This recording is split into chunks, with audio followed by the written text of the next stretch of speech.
Me. First of all, I'd like to thank Akash Baruch to bring us to this simcha. I'd like to thank my wife for letting me spend time before Pesach trying to put this together. I'd like to thank Nazir for letting us use this room, especially Rabbi Mordechai Malanchuk, that went above and beyond his duties to help with all the details. I'd like to thank the Chicago Siyum Committee. You know who you are. I'd like to thank the sponsors of tonight's event, the Havacare, Barak Weber, and HeartMed, Joseph Zayan, and all the other sponsors that contributed to this event so we could put it on for free.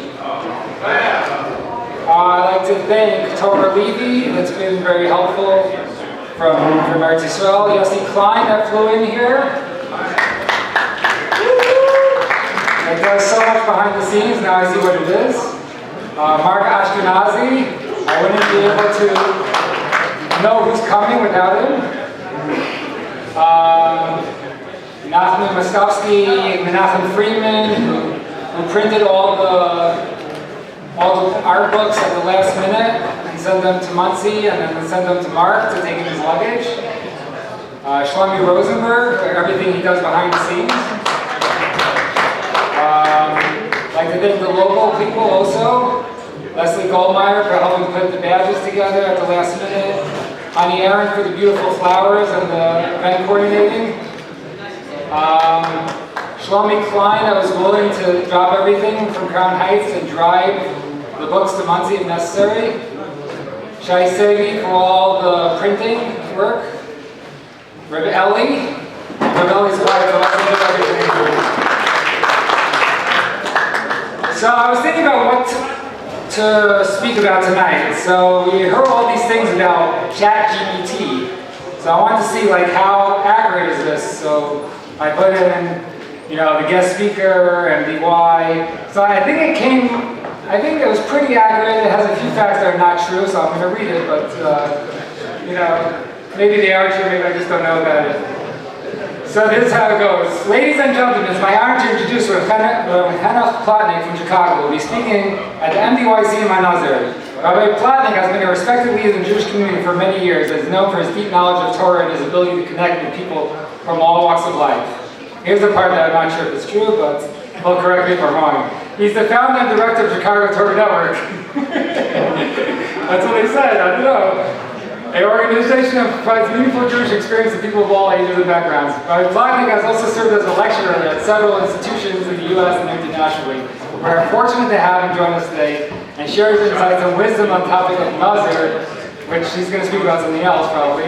Please join me in welcoming Rabbi Henoch Plotnik. But just wait, that's just one introduction. Then I Googled Rabbi Henoch Plotnik. So I came up with the Mishpacha magazine, which he's a guest columnist quite often. So they write, Rabbi Henoch Plotnik is a Talmud Yeshiva of Philadelphia and Panovich, which we hear about all the time. He joined the Chicago Community College in 1985 and has been acting Rabbanis and Pinna for over 25 years. He's currently acts as the Ram of Yeshivas Mora Torah Chicago, as well as a principal advisor for a Native Women's Tehillim organization.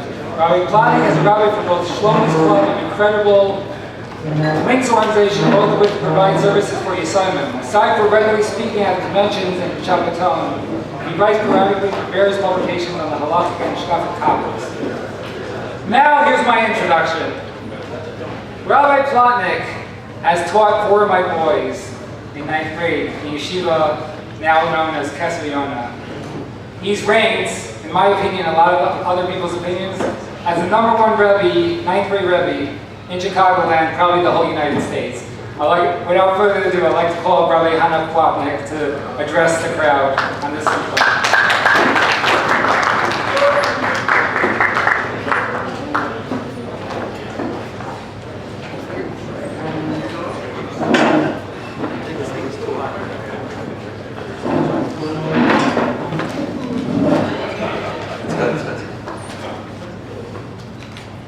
Bereshus Maranan V'Rabbanan V'Rabbaisai and all Lisa Al Kulana Ar Yedid Hashem Eli Stefansky Shlita.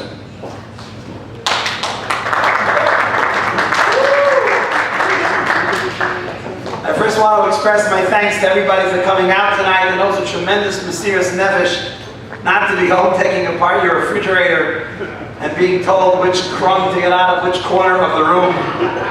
So Baruch Hashem, it's good to see the Olam found time for some Limud HaTorah as well.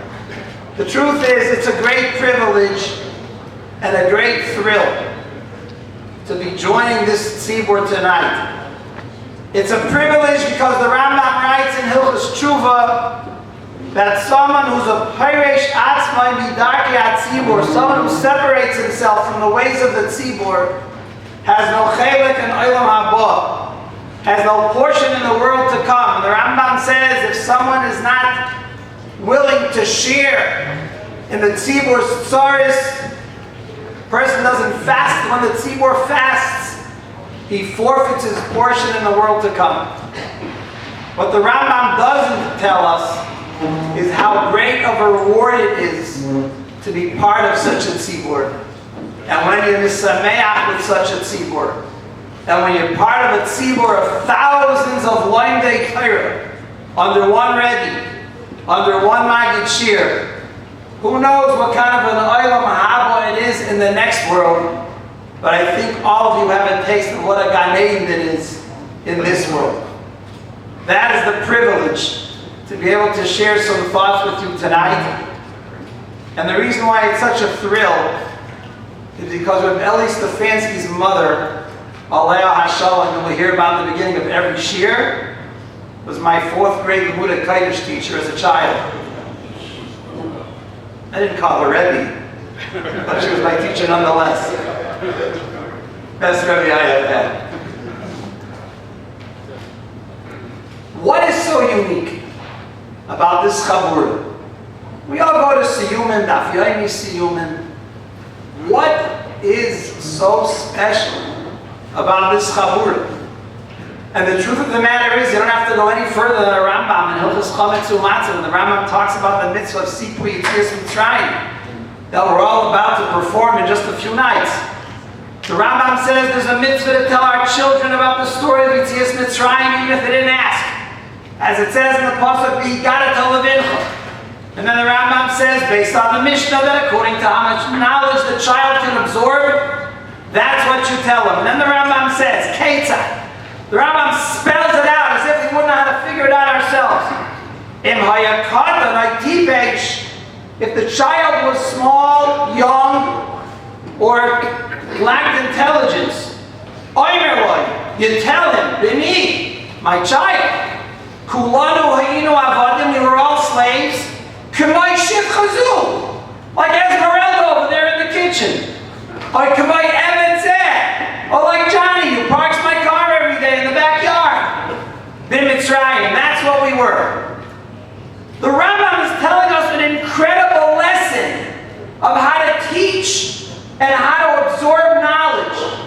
And that's what the Balei Musar used to call the power of tziyur, imagery.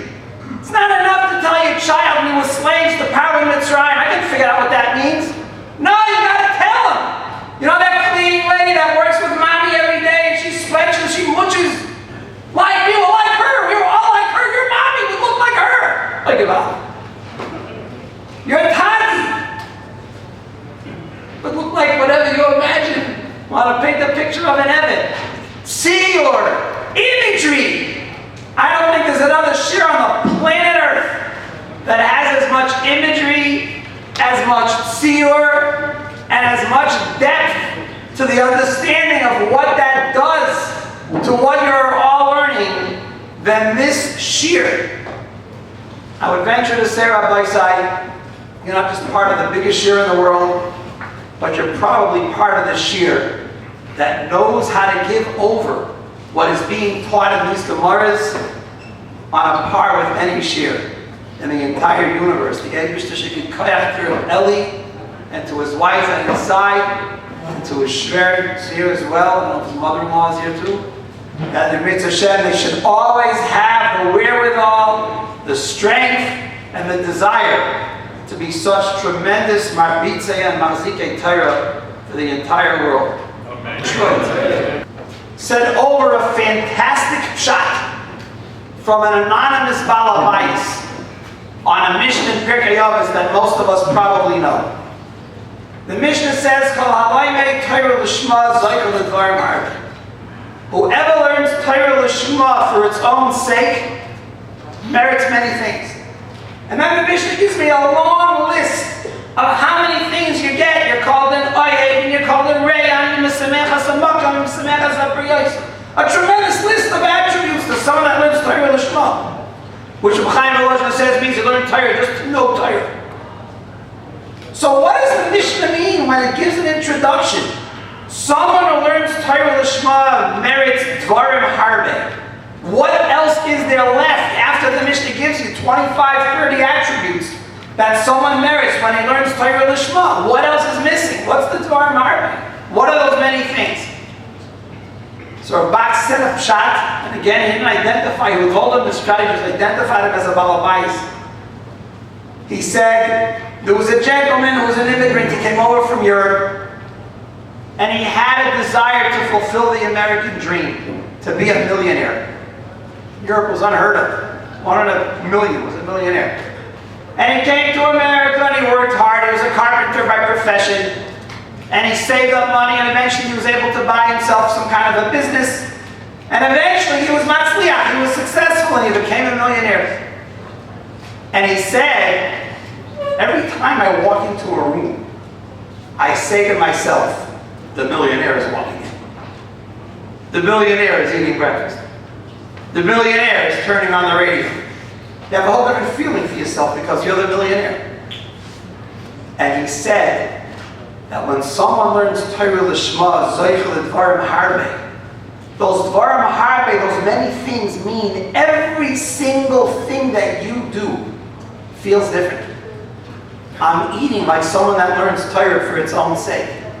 I'm breathing like someone that learns Torah for its own sake. I'm talking to my family like someone that learns Torah for its own sake. Your whole life is different. You feel different.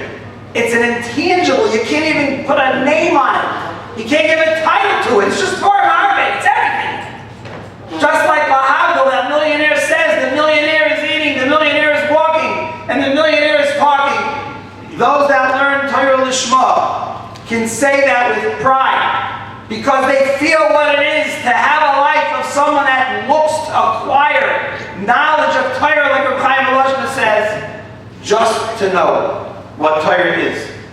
And I believe that every single person in this chabur, no matter where you live, I don't know where you're watching from, you might be on Mount Everest right now for all I know. Everybody feels that tremendous geschmack, that tremendous satisfaction of learning Torah l'shma, and it's changed your entire life.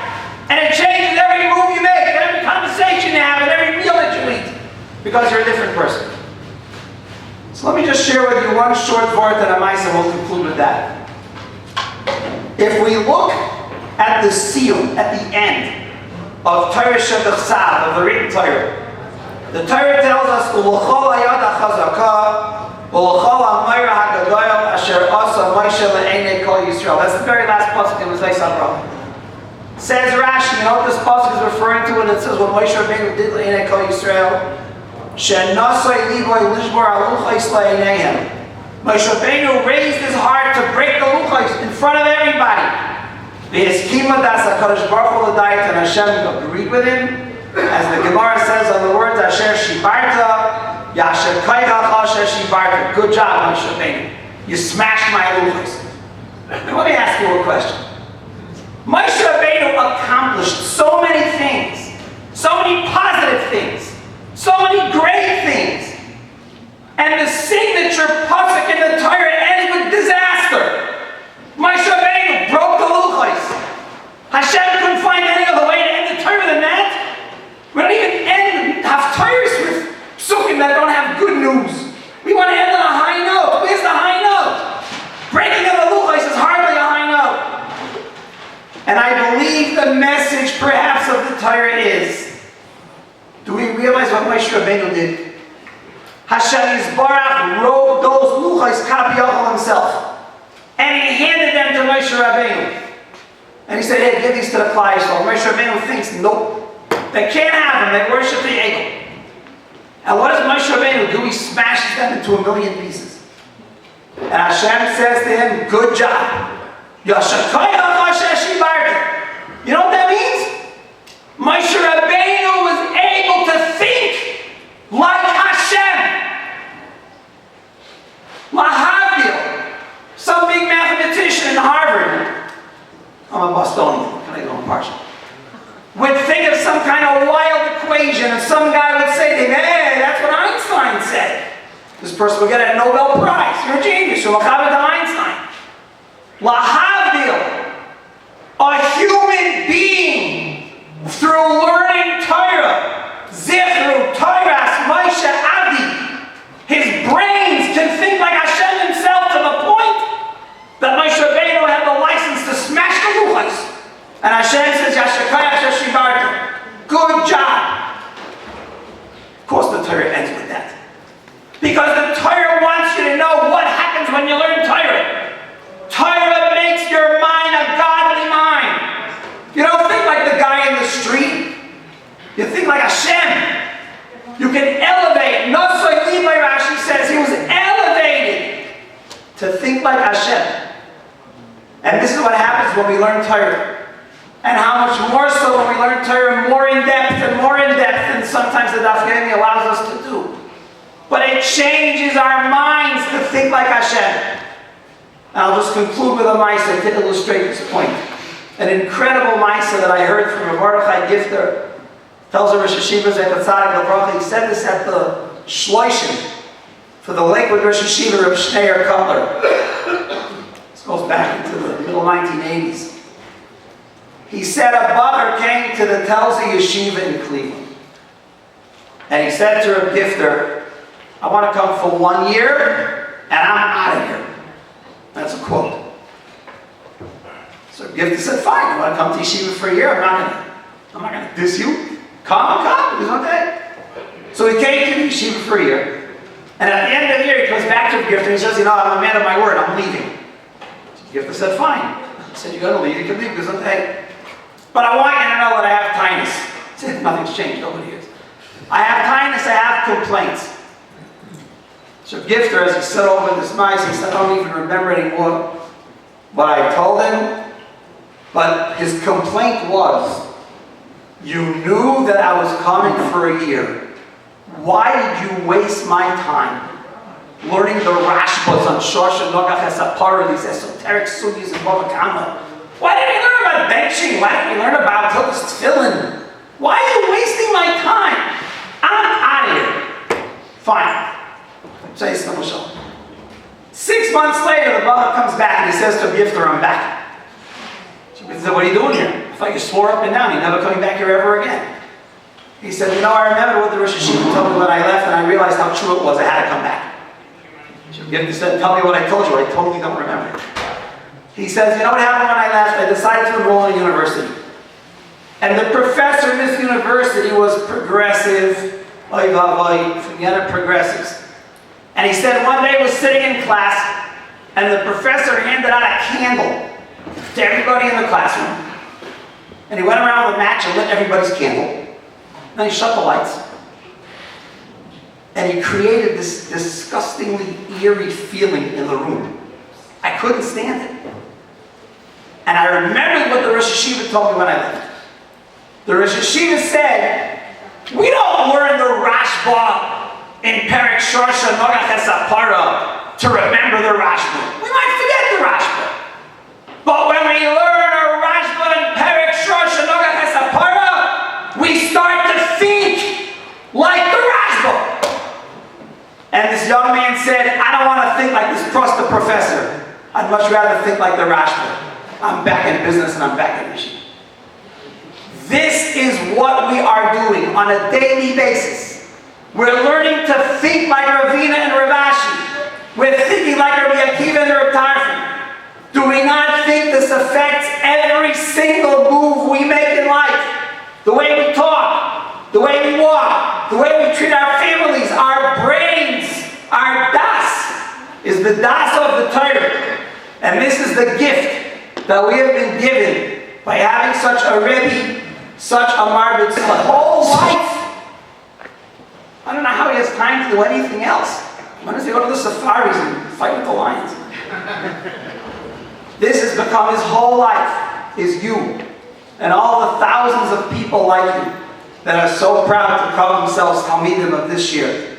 HaKadosh Baruch Hu should give you all the wherewithal, the desire to learn, and the love of learning, that Amir Hashem, we should all be proud to call ourselves true B'nai Torah.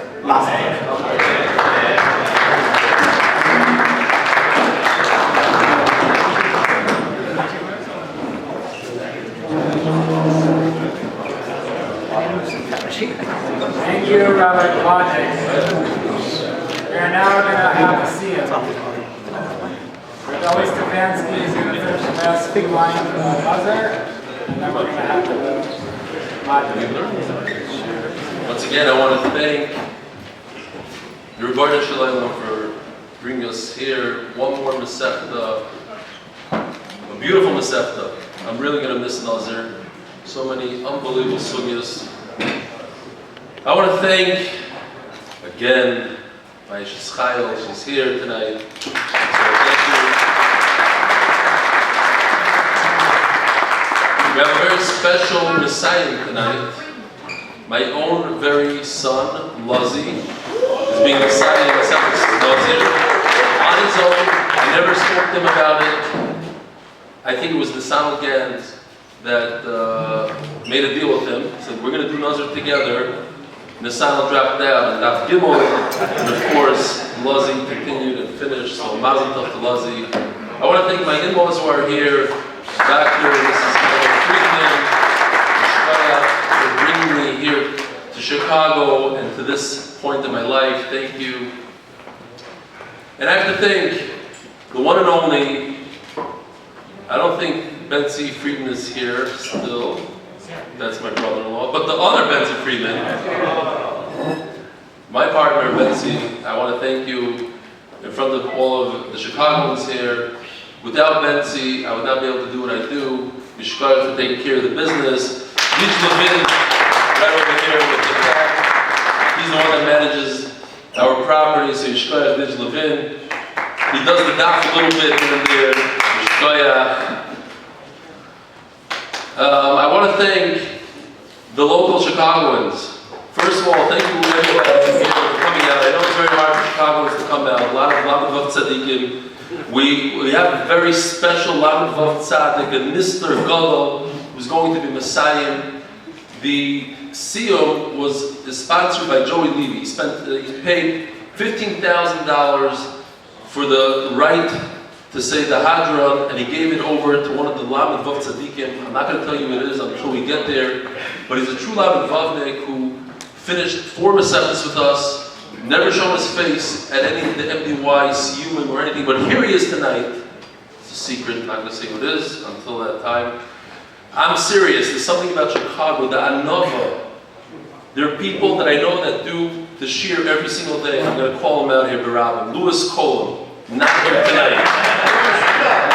My stepbrother, Ari Kushner, not here tonight. Every single day, these guys do the daf, but they're Anovim. They won't come to Siyum, they won't come to the public things. There's many guys in the class, we have to get them out. We have to teach Chicagoans to come out, enjoy. So, thank you Yosef and Zev for organizing tonight's Siyum. For sitting back who organizes all the Siyums behind the scenes. Who else am I missing, Yosef? So I gotta say, I don't know how many people flew in. I think it's at least 25, 30. And I mentioned Tani Pollack. I have to mention him again.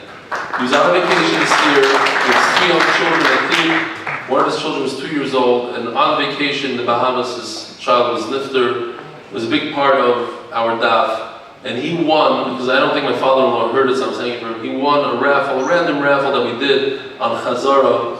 And he took that money that he won and he bought a ticket to come here. So thank you, Tani, again. And you should have a complete nechama. I can't go through all the names, but you know who you are. The Yossi Kleins of the world, Mark Ashkenazi, Uncle Phil, etc. We have the tzaddik, I forgot your name, I know you by...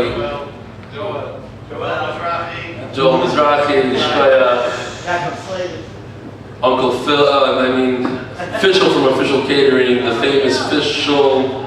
Of course, I want to start mentioning it and forget a bunch. But we have here the homie guy. Remember that the video that was just sent in? Daf Yomi homie?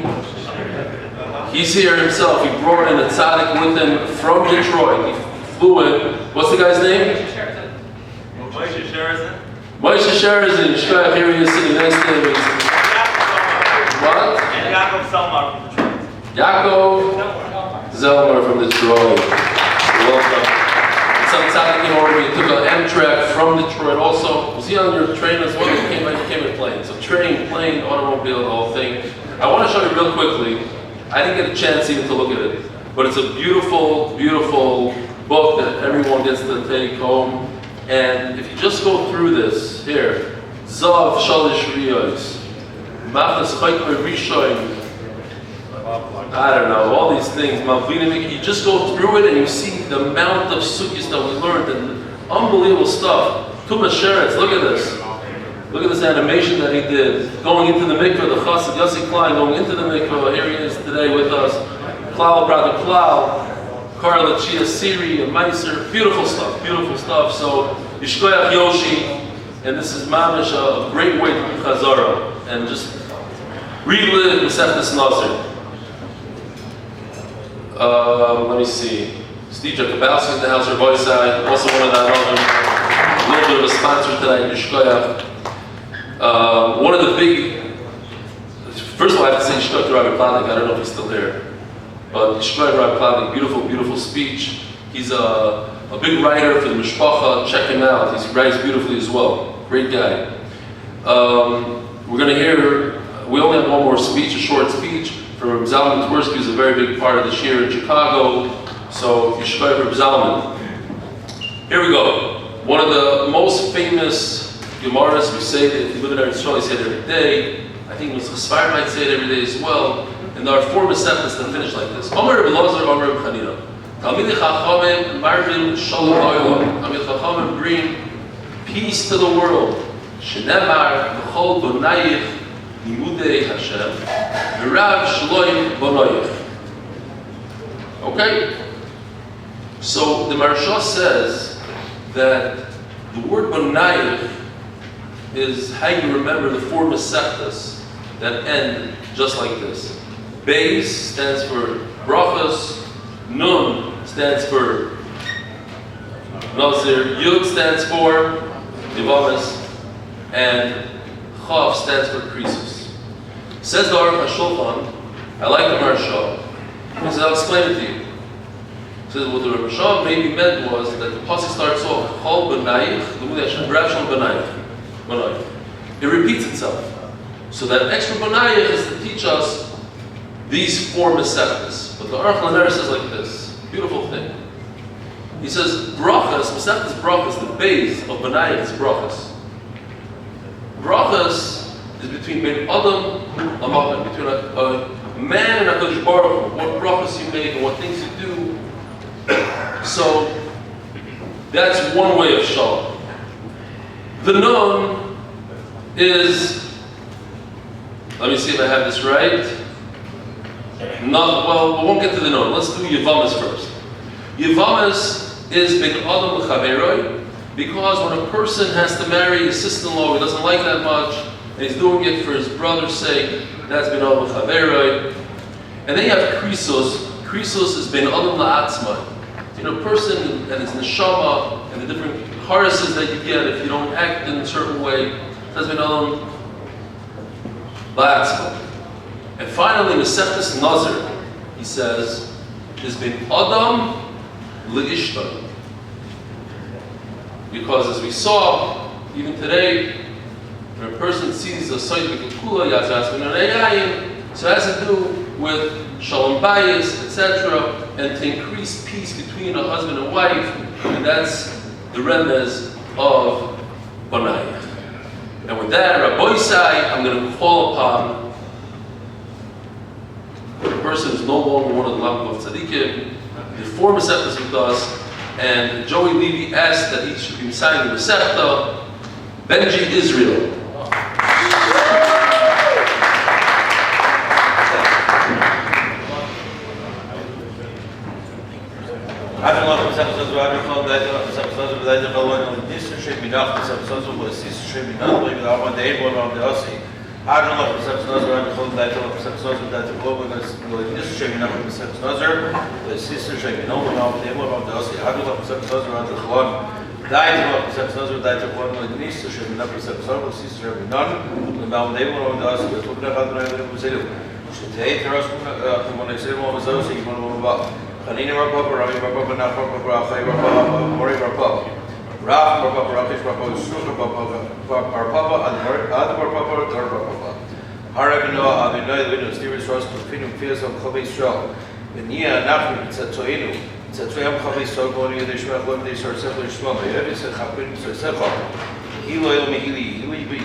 Thank you everyone to the search. Open on the buffet. Just take some. We're going to have our next speech. And you might even see her explode and everything else. The person who witnesses that has to understand, where did it come from? What started it off? People act in certain ways, they drink too much, lightheaded, comes to this. So he should take upon himself something to correct it, that he shouldn't fall into the trap. And he should also refrain, not necessarily become a Nazir, because we said Nazir is probably maybe not such a great thing to become, but at least he should refrain from going to the bar and drinking and all that. The Chafetz Chaim, the very first time he saw a person be Machal Shabbos, he started crying. Couldn't believe that he didn't be Machal Shabbos. The second time he saw a Jew be Machal Shabbos, he cried even more. Rebbe, what's going on? Why are you crying more? He said, because the second time I saw the Yid be Machal Shabbos, I wasn't bothered as much as the first time. And for that I'm crying. I can't believe I became slightly numb to it. Now, unfortunately, when we witness certain things, we witness Averis, we get these WhatsApps, these videos, we become a little bit number every time we see it. I keep on saying this, I said in Shir many times, that the American soldiers in the Korean War had a very hard time killing the enemy. But by the time it came to Vietnam, and they watched a lot of TV they explained, it became a lot easier. You see it in movies, you see this, and it becomes, just killing, just shooting and just pulling the trigger. Same thing with Averas.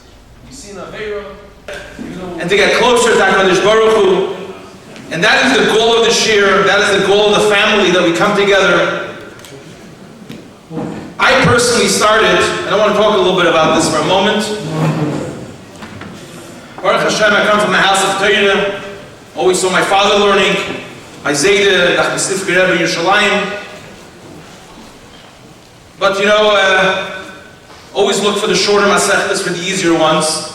And it came during COVID, and a classmate of mine, dear friend Shlomi Klein, calls me, and he tells me, Zalman, there's a great Maggid Shir. His name is Eli Stefansky. He's actually from Chicago. He lives in Chicago. And they're starting a new masechta called Eruvin. I said, Eruvin is not for me. No way in the world. That's one of the masechtas you go away from. He says, just try it. Okay, remember Daf Beis? I'm sitting on the couch. I said, I'm going to try it. I have, the laptop, and I'm like not even into it. I'm just going to try it out because Shlomi asked me to do it. You do for a classmate. And the rest is history. Every single day, Baruch Hashem, joining the shir, learning the daf. And there was not every day is an easy day. But whenever it comes a hard day, you have to sit and learn. I think what it takes for the Maggid Shir to prepare for the shir. A lot harder for us to play on the YouTube channel, in order to listen to the shir. Standing here a few days before Pesach, and I heard an interesting story like the shir.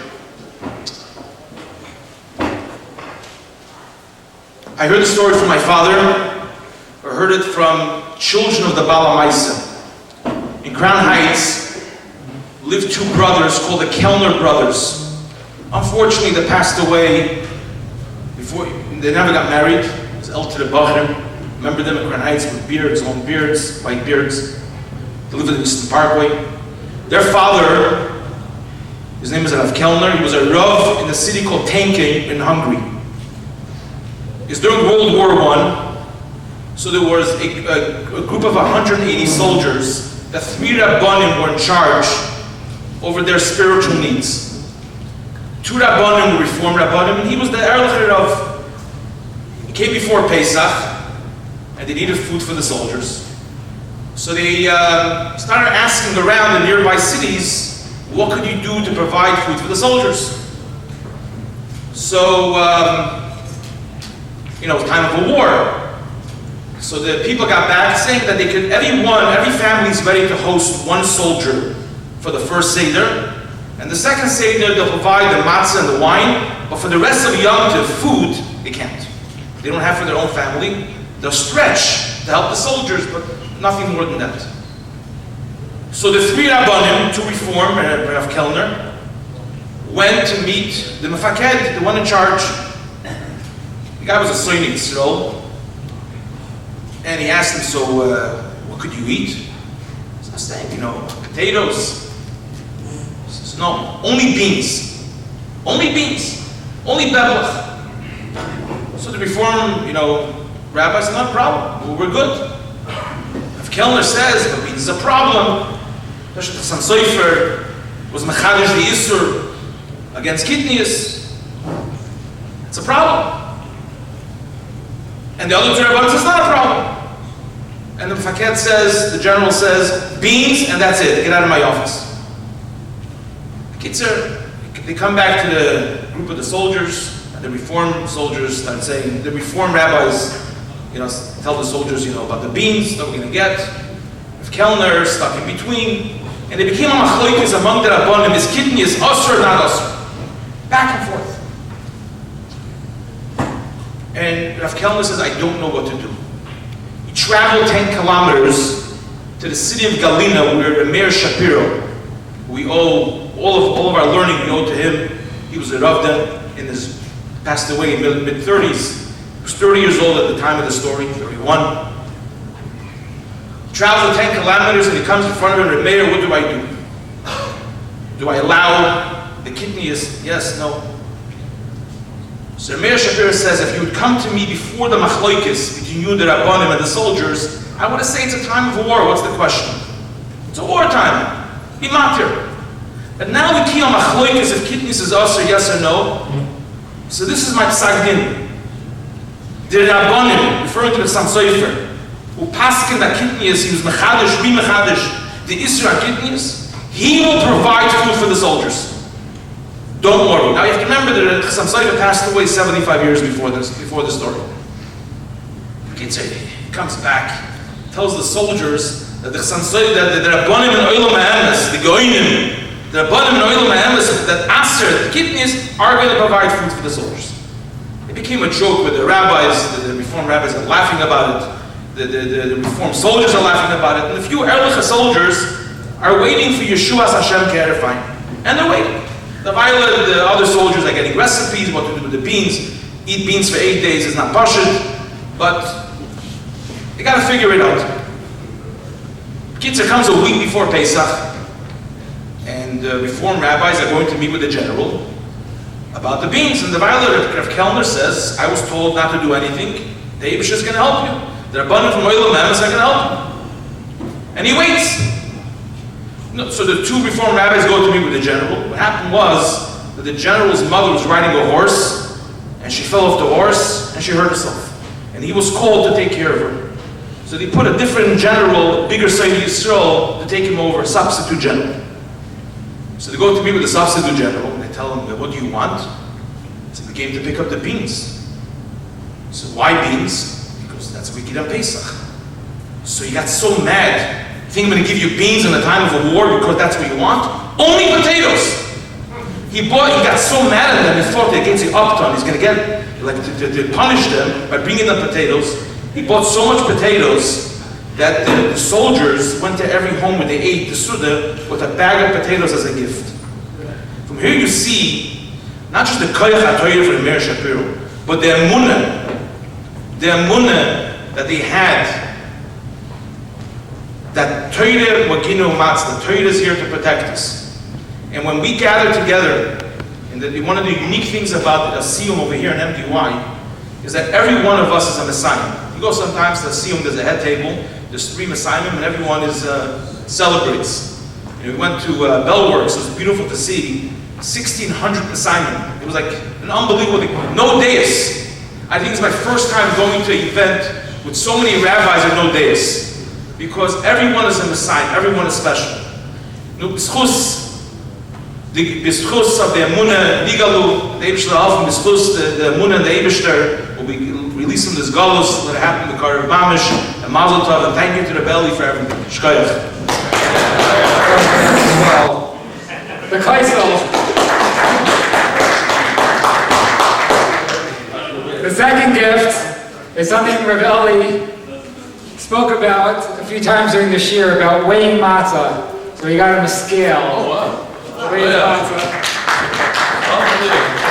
Chicago's coming through finally. Got the scale, the whole thing. Oh yeah, Chicago. It's so kind of Yeah. So we're going to start Shir Miles. We're going to have bench now, and then we'll have some more music.